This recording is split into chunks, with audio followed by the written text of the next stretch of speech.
Hey everybody, happy Wednesday, happy hump day. If you're not watching on a Wednesday, then happy whatever day it is to you.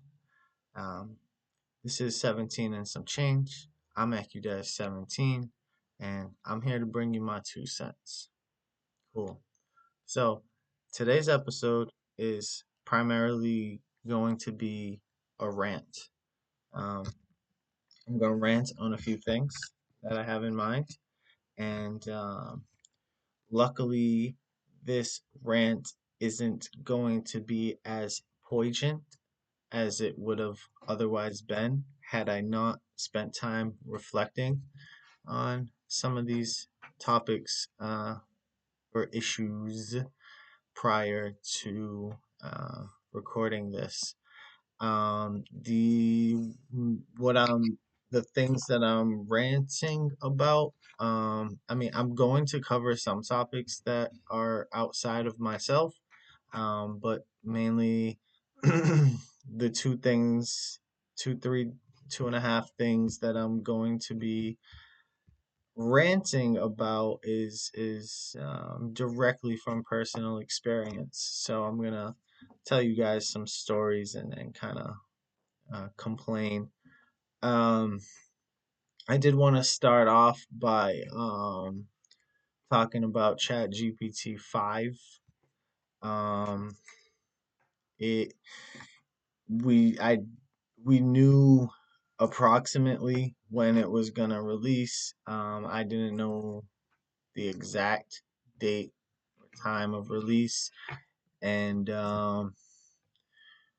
for me, it was a situation where I had encountered it. I don't remember if I refreshed my GPT-4 page or if I X'd out of it and went back in, or if I opened like a new thread within it. Um, but when I did that, it switched over and it said, "Welcome to Chat GPT 5," and it had pretty cool background. It had this blue and pink cotton candy type background. It was pretty inviting. It made you want to use the program. Um, but like, yeah, I was excited. I was super excited. Like I had been anticipating GPT 5 for the longest time now.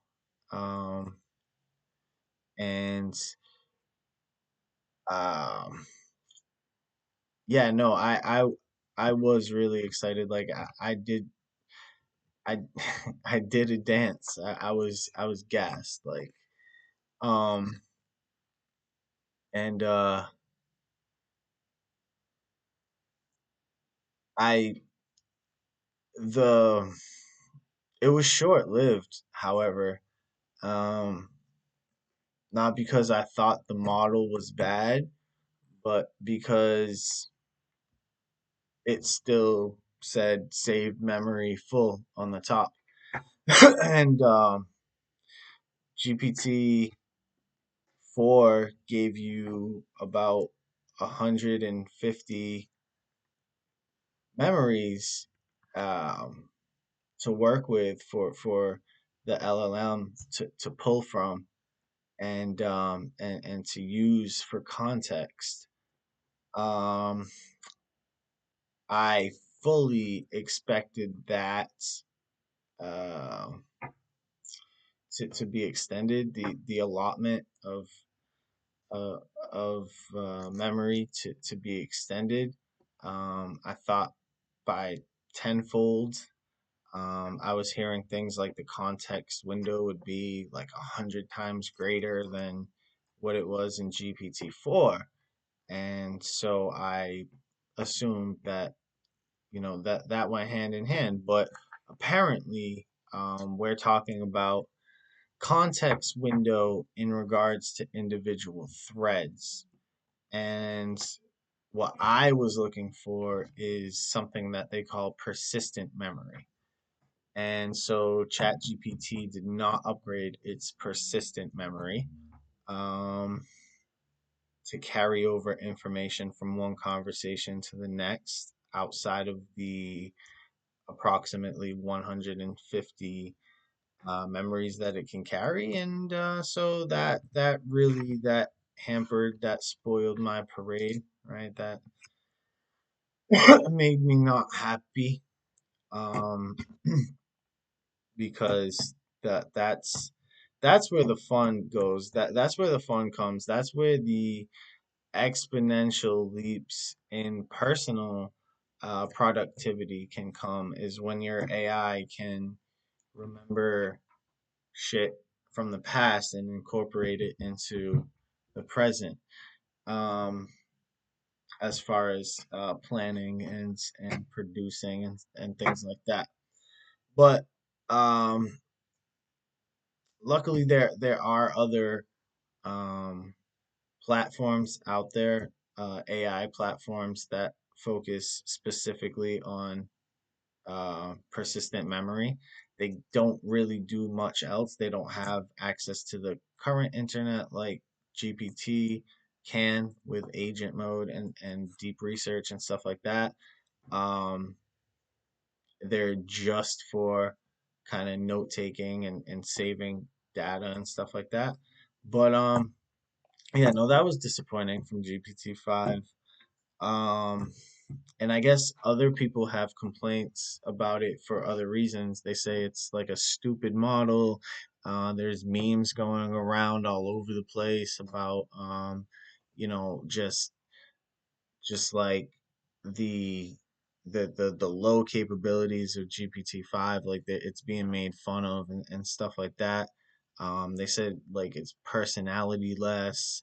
I guess there was a big push for GPT-4 to be brought back, which it was, though I don't know if, yeah, I have seen it. I have seen it on the desktop version. Um, but I don't know. I think maybe they've made some changes by now. GPT-5 seems just as um, efficient as 4 does to me. You know, like I said, my only thing was the persistent memory. I thought there was gonna be tenfold what there already was. So um, that the 150 memories that it allows at this point, it gets me to like, that's like 4 months of work, and then it and then I can't build from that. And I don't want to delete the, some ideas say delete some of the old things to make room for the new memories, and that just doesn't work out when you're looking for continuity and stuff like that. So that's my thoughts on that.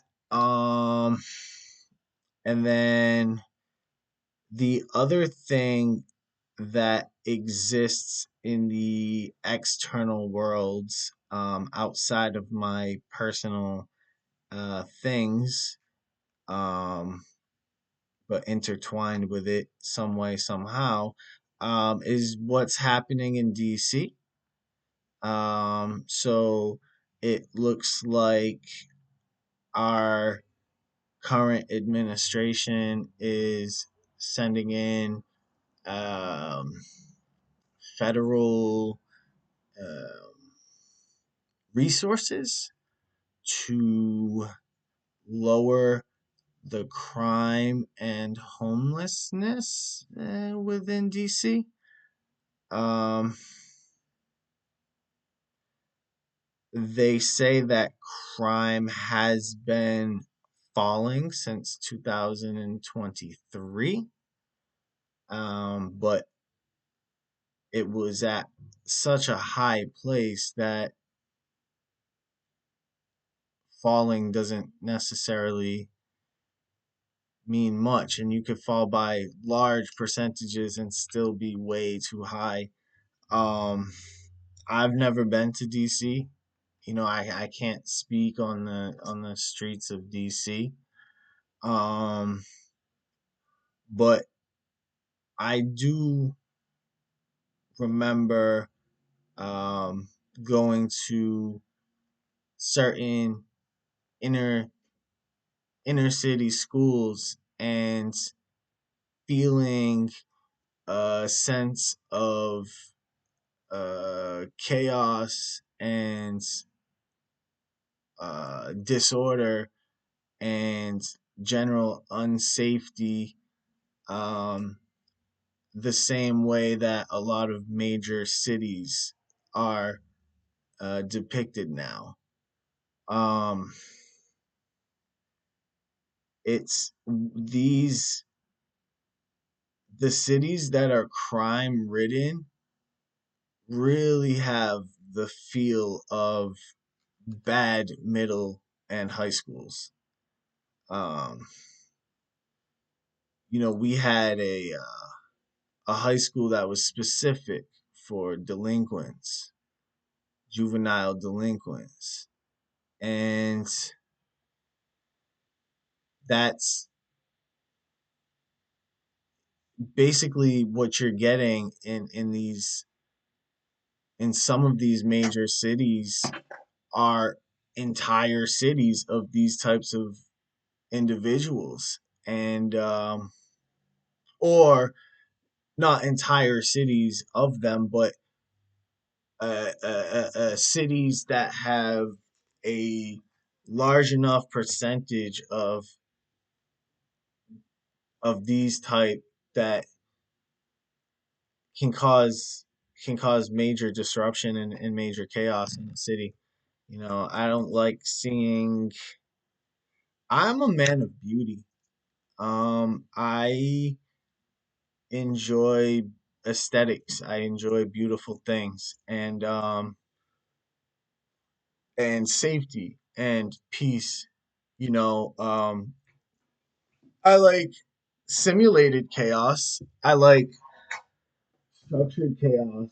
I like like football and martial arts and stuff like that, but I do not like societal chaos.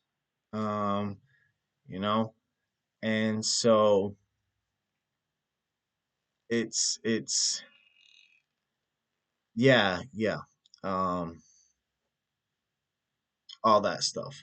So, next on my agenda of things to talk about is we're gonna talk about this debt this debt collection this debt collection agency, or like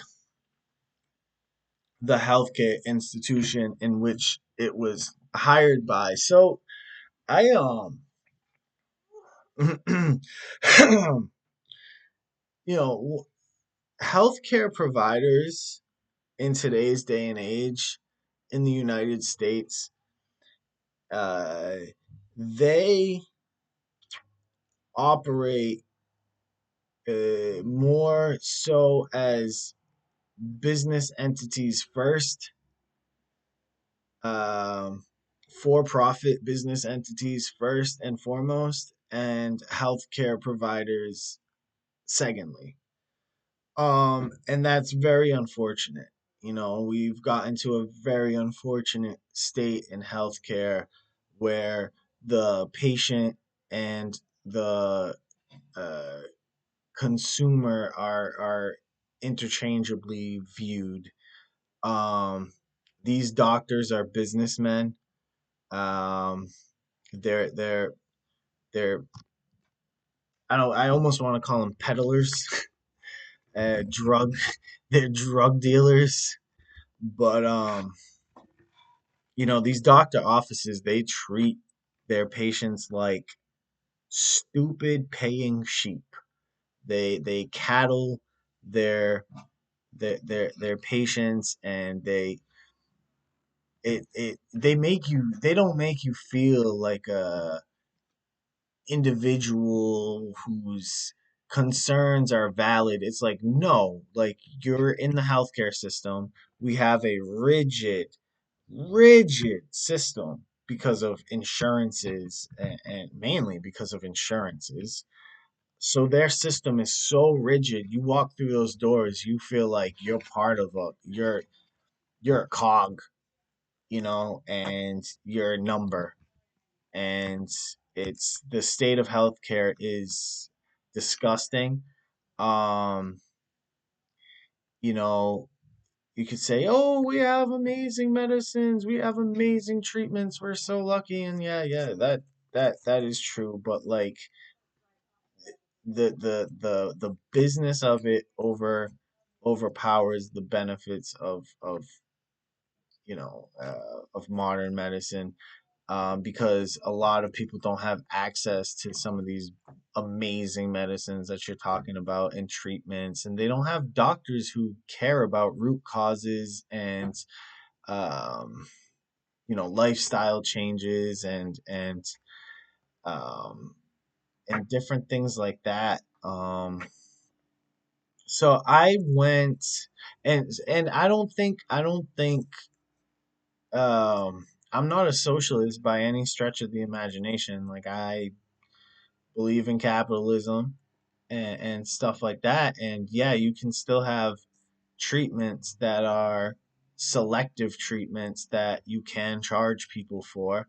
Like different cosmetic things and like different vanity type operations, but the will to find cures and to create medicine is going to be there, with or without the incentive for profit. People are always going, because it ties to life and wellness. People are always going to be trying to find the cure that took their wife, or whatever it is. You know what I mean? Like, there's always going to be research and development in the field of medicine. We don't need to turn it into this for profit thing.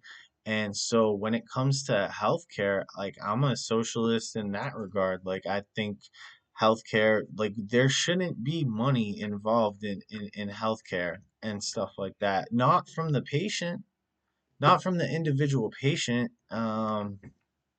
And so I went I went to my doctor, and I don't remember if I was getting a checkup or if I was like seeing him about something in specific or whatever it was. But so like I saw him, and not too long after that I get a phone call. I get a phone call, and it's one of his administrative assistants, and she's like, "Oh, um the procedure that or the visit that you had recently, the service wasn't covered by your insurance, and so we need you to call your insurance and change your plan." And like, I don't I don't like dealing with insurances. I really have disdain for particularly health insurance. Um, and you're a forced consumer in their in their sick, like, cash grabbing. I don't like those people. But so I was like, yeah, whatever. Like, all right, cool. Great. Yeah, maybe I'll call them if I remember or whatever. And I think they asked me more than once to do that, but I didn't. And so then I get a fee for, or a bill for the the the visit. I'm like, all right, well, that's stupid, that's dumb, and I don't pay it, I don't dispute it. Um, and it starts piling up late fees, and it got all the way up to like 400 some odd dollars, and they called me and they were like, yeah, so like your debt, like, you owe us money, like tons of money, like mad money and shit. And like,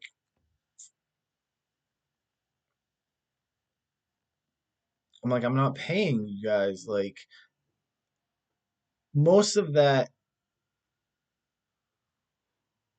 like three-quarters of that debt is punitive charges that you didn't have to add. Like, you didn't have to charge me these fees. You're my healthcare provider. Why are you doing that to me, right? Um, like, what kind of message does that send to your patient? Like, nope, you didn't pay on time. Whack them, $50. Whack them, $50. Whack them, $50. Like, out of here. And so I was offended. I was like, fuck you guys. Like, you serious? Does my doctor know about this or whatever? But that part was tongue in cheek. Like, I know it doesn't have. I mean, it is his office, so it probably has a lot to do with him. But they referred me to billing and collections or whatever. I'm like, okay, like, oh, you can make a deal with collections maybe. Like, all right, their collections department. And then then I just recently got a phone call. They sent me to a collections agency. And so this collection agency, they're calling me up and they left me a message. I'm pretty good about like screening. Like, I don't pick up for calls that I don't know. I only consider uh calls that have voicemails attached to them. Like, if there's no voicemail, you're not getting a call back. Um and so it was these debt collectors. And so I had a nice little chat with Chat GPT to kind of like understand my rights a little bit better and stuff like that, and where my leverage is and stuff, because I feel like it was a faulty debt in the first place. Like, um the fact that they weren't being paid by my insurance for the visit has nothing to do with me.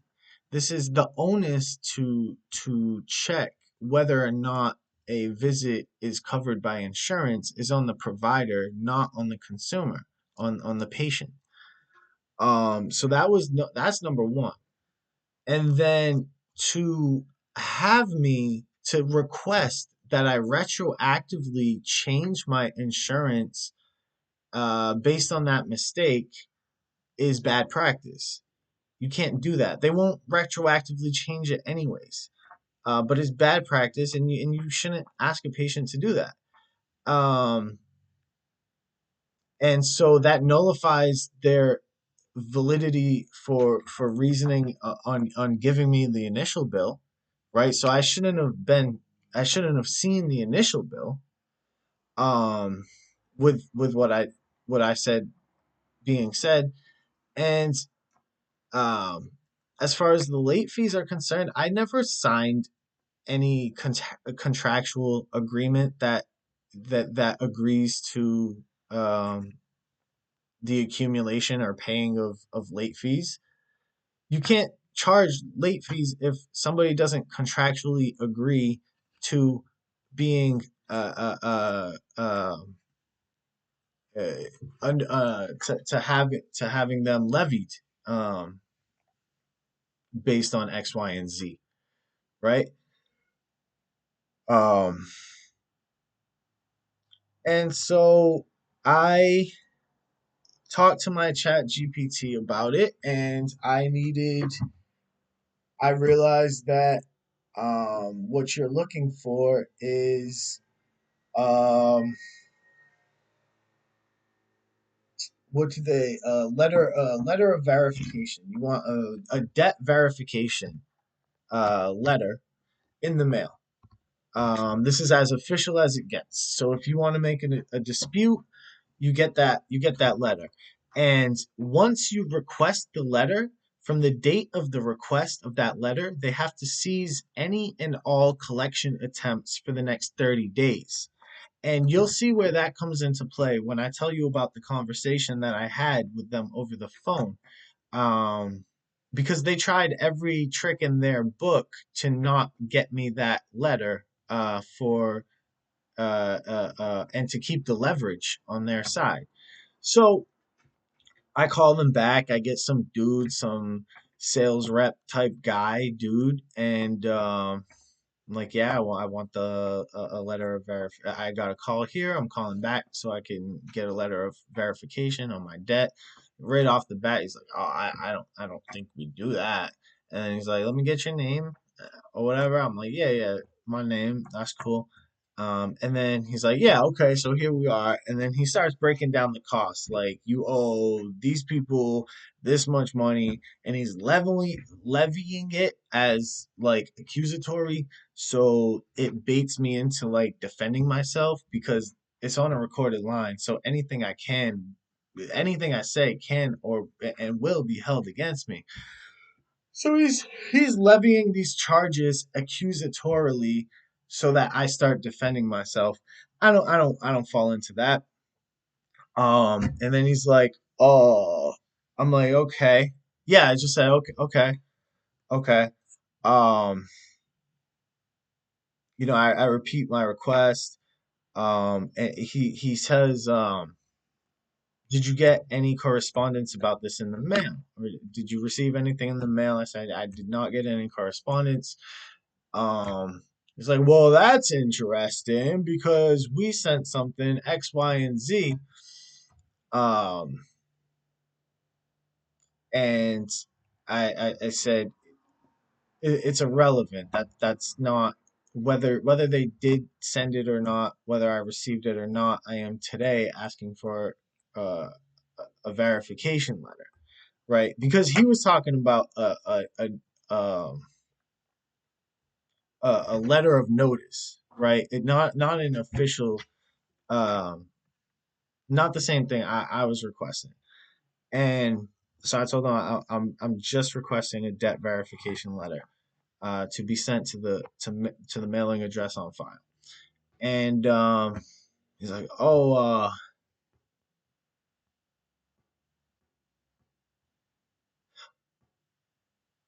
yeah. He goes, you can go online for it because the online version doesn't stop the collection clock for 30 days.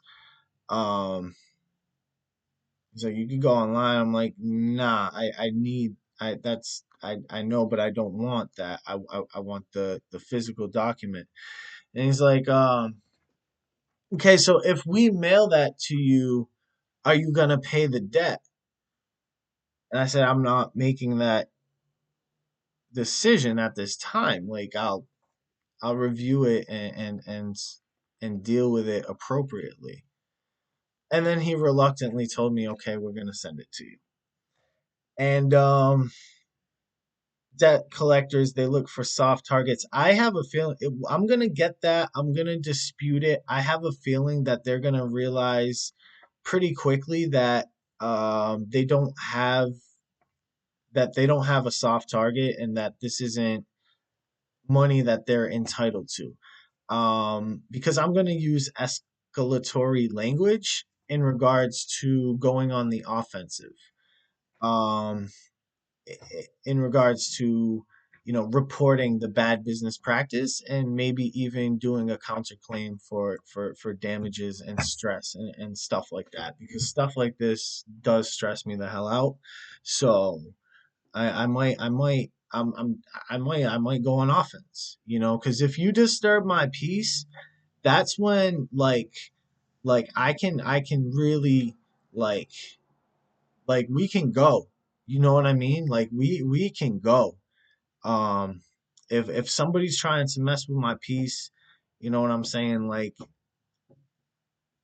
I can conjure up some serious offense.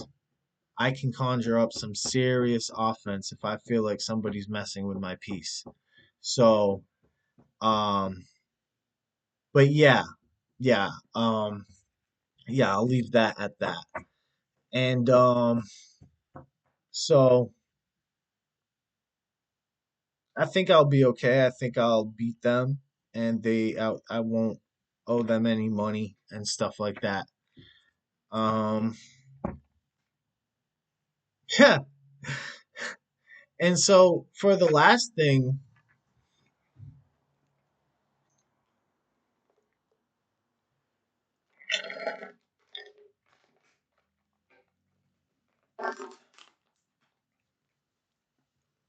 cool. Um, the last thing that I'm gonna rant about for today is coworkers. Um, I don't know. I don't know. I mean, I'm pretty certain. I'm pretty certain. Everybody in here has dealt with like the shitty coworker or two, right? And I always say like it's never the job. Not never. I never like to use the word never. I hesitate to use the word never, but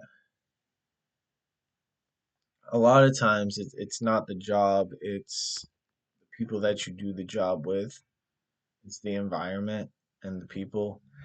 And I feel like my workplace over the course of the last 3.5 years has, or 3 years or whatever, 2.5. Because there was a start when I first started working there. I really liked my coworkers. Like I was working with some great people, but they just keep rotating. Like they just keep rotating these difficult individuals, um, these inauthentic characters, these ego driven. Right now, they just put me with this dude who's like, you know, I was gonna come here and but I don't know. It just feels in bad taste to like specifically call out specific people and to that I work with and trash them and stuff like that. I just wanted to express that like it can,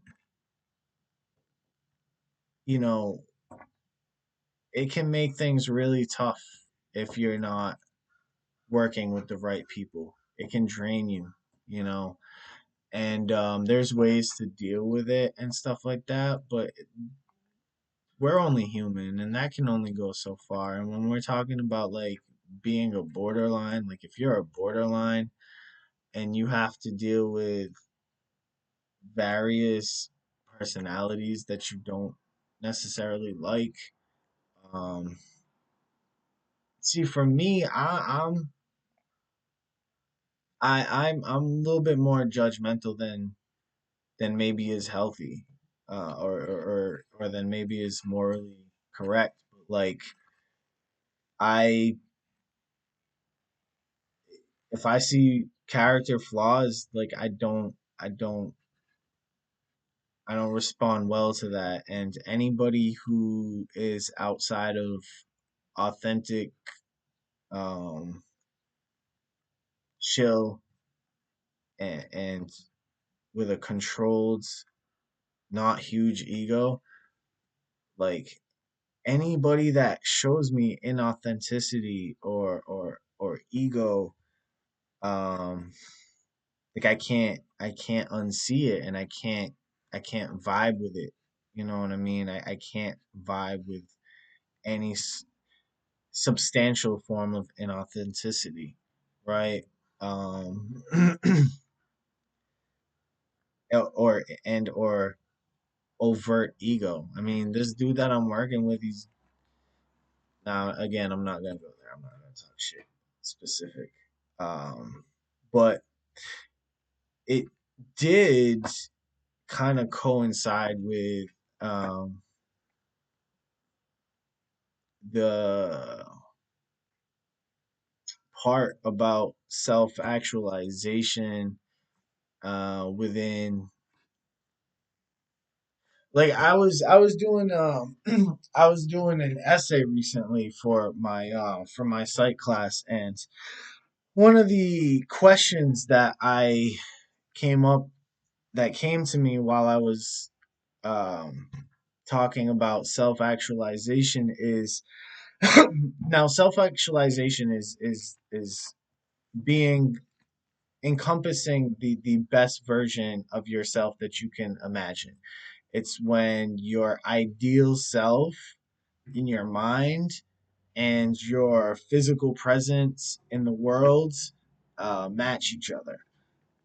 It's when Maslow's hierarchy of needs are all filled and you have your food and you have your water and you have all these things, then you can self actualize. And I think I just answered my question because the question that I had posed is, do you have to be able to carry your best self over into tumultuous environments in order to be considered self actualized?